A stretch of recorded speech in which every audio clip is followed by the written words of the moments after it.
utang masih banyak sudah sedekah. Itu syariat. Dan bisa dibenarkan dengan logika syariat. Betul nggak? Tetapi kita lihat pada urgensinya dengan berdasarkan skala prioritas. Itu bisa kita balik, sedekah dulu dipentingkan daripada berhutang ketika sangat urgen persoalannya. Berdasarkan skala prioritas. Saya punya utang sama Kang Beno 10 juta. Ada orang yang perlu uang 10 juta untuk biaya operasi sekarang. Nolong orang dulu menyelamatkan atau berutang dulu? Itulah persoalannya.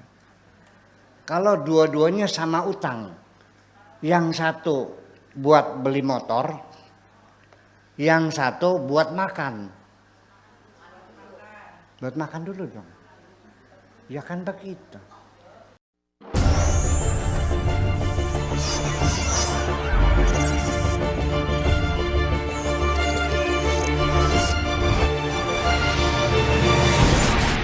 Assalamualaikum warahmatullahi wabarakatuh, Buya. Ya. Semoga Buya sehat selalu, panjang umur ini. Amin, amin. Saya kenikmatan yang luar biasa ketika bertemu dengan Buya dan terus mengaji dengan Buya. Ini mohon izin mungkin karena ya berbagai kegiatan baru sempat virtual, tapi alhamdulillah ini luar biasa Wamima masih bisa kita ikutin YouTube dan lainnya, jadi masih bisa kita ngikutin. Baik Buya, saya sebenarnya ada yang mau saya tanyakan itu, ini soal konsep sodako ya. Ini yang konsep sodako yang terbaik adalah konsep seluruh harta kita. Nah ini Buya, bagaimana di situasi saat ini kebanyakan kita gitu masih tersandra oleh hutang piutang ini Buya, baik hutang perbankan dan segala macam. Nah sehingga banyak nih di bulan Ramadan ini seruan-seruan para ustadz untuk sodako yang terbaik gitu kira-kira. Nah, sementara masih masyarakat dan kita nih masih terjebak oleh utang piutang. Selesaikan utang-utangnya dulu atau misalnya ya sudah kita sodakokan aja yang banyak begitu biar barangkali utangnya bisa selesai. Mohon arahan dan bimbingannya Buya. Terima kasih. Ya. Assalamualaikum warahmatullahi wabarakatuh. Waalaikumsalam warahmatullahi wabarakatuh. Terima kasih Kang Ade Awaludin di Banten, tepatnya di Tangerang, sudah bergabung hari ini. Kalau kita bicaranya secara syariat, sodakoh dulu atau berutang dulu? Nah, kalau perspektif syariat, kalau bayar utang itu wajib. Tapi sodakoh kan sunnah. Maka pasti kita akan mendahulukan yang wajib. Berutang aja dulu. Utang masih banyak sudah sodakoh. Itu syariat. Dan bisa dibenarkan dengan logika syariat. Betul nggak? Tetapi kita lihat pada urgensinya dengan berdasarkan skala prioritas. Itu bisa kita balik. Sedekah dulu dipentingkan daripada berhutang ketika sangat urgen persoalannya. Berdasarkan skala prioritas. Saya punya utang sama Kang Beno 10 juta. Ada orang yang perlu uang 10 juta untuk biaya operasi sekarang. Nolong orang dulu menyelamatkan atau berutang dulu? Itulah persoalannya. Kalau dua-duanya sama utang, yang satu buat beli motor, yang satu buat makan. Buat makan dulu dong. Ya kan begitu. Pak Akar utang buat modal, Kang Beno buat makan. Ya saya kasih Kang Beno dulu. Bisnisnya bisa ditunda. Jadi berdasarkan skala prioritas, urgensinya, maka bisa saja sedekah didahulukan daripada berhutang. Tapi kalau kita lihat dari perspektif syariat, ya berhutang dulu dong daripada sedekah. Artinya sedekahnya nyumbang pondok Jalan Pinggan untuk bikin asrama putri, ya kan bisa ditulis tuh mah. Iya. Jadi artinya bahwa nanti akhirnya mah ini tidak akan ada di kitabnya, tapi dalam pikiran kita, kecerdasan. Nah, oleh karena itu saya tutup lagi masalah rezeki, Pak Dikti tadi pertanyaan ini belum saya selesaikan, dan ini juga ada rezeki juga dulu ya, rezeki. Begini, kenapa Allah menjamin makhluk hidup, binatang, manusia, tetumbuhan, itu makhluk hidup semuanya. Hanya tetumbuhan tumbuh tapi tidak bergerak. Kalau binatang bergerak dan tumbuh, kalau manusia bergerak, tumbuh dan berpikir. Jadi secara insting itu dibekali oleh Allah setiap binatang untuk mendapatkan rezekinya. Binatang insting, kalau manusia pikirannya. Makanya ketika Allah akan memberi rezeki kepada kita, Allah akan buka pikiran kita kok. Menjadi cerdas, menjadi paham. Ya Allah, ternyata duit seliweran di depan mata. Selama ini saya buta nggak paham. Ternyata ini semua bisa jadi duit. Dari mengamati satu saja terbukanya otak.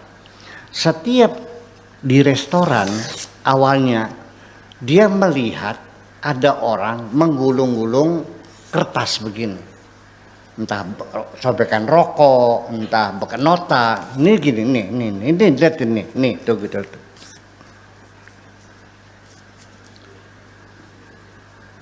Dia mikir, kalau begitu congkel gigi ini perlu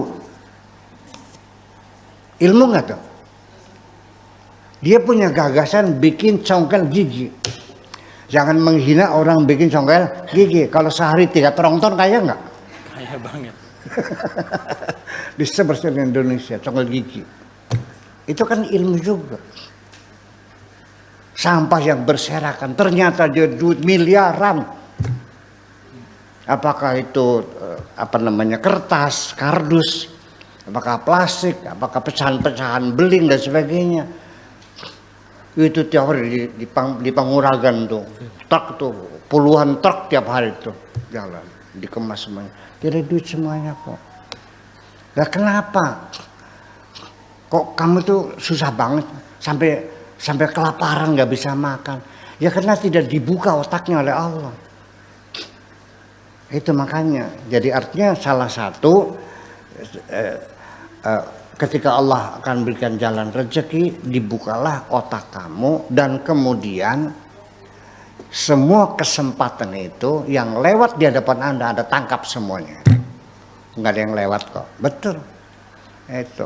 Kalau tidak, ya banyak kesempatan ya dilewatin gitu aja. Dia nggak paham semacam itu. Jadi janganlah sekali lagi kita meragukan rezeki nanti besok makannya apa. Percayalah bahwa apapun yang kau dermakan akan mendapat penggantian dari Allah. Dan itu pasti. Tidak mungkin tidak, pasti. Tetapi nanti begini. Saya tambah lagi nih sebagai tambahannya. Terkadang kita sudah dermakan uang itu semuanya. Ternyata penggantiannya nggak datang-datang. Sampai kita makannya utang lagi Pak Didik. Ini terjadi. Itu adalah sebetulnya bukan Allah mengingkari janjinya, tetapi Allah masih ingin menguji setinggi apa keyakinanmu. Ya, 1 bulan tak ku kasih penggantian dulu. Masih yakin? Aku mengatakan aku masih yakin. Sampai uangku dihabiskan semuanya. Ditanya, masih yakin? Aku jawab, masih yakin. Ini bukan katanya, saya mengalaminya sendiri. Anak istri diambil, silahkan. Ditanya lagi, engkau masih yakin hambaku? Aku masih yakin. Sampai kompor bodol diangkut semuanya, silahkan. Kembalikan aku di angka 0 lagi. Aku yakin engkau pasti akan memberi penggantian yang lebih baik lagi.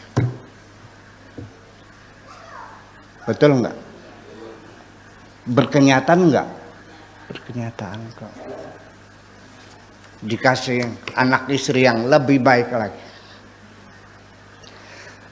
Nah, itulah makanya ada satu firman Allah yang ingin saya sampaikan.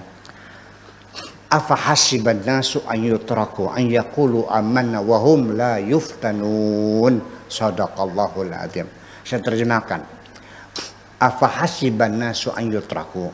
Apakah orang menduga akan dibiarkan? Sudah dibiarkan aja.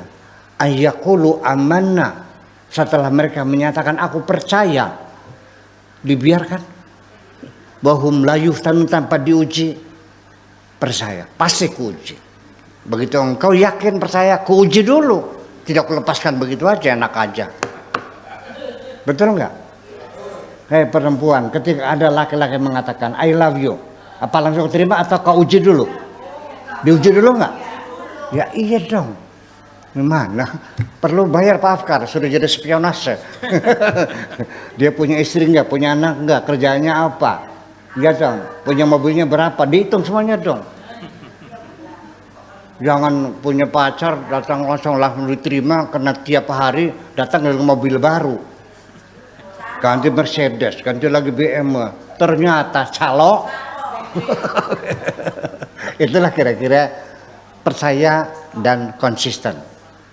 Sekalipun mungkin ditunda pembayarannya, itu hanya sekedar ujian dari Allah Subhanahu wa taala. Maka saya kira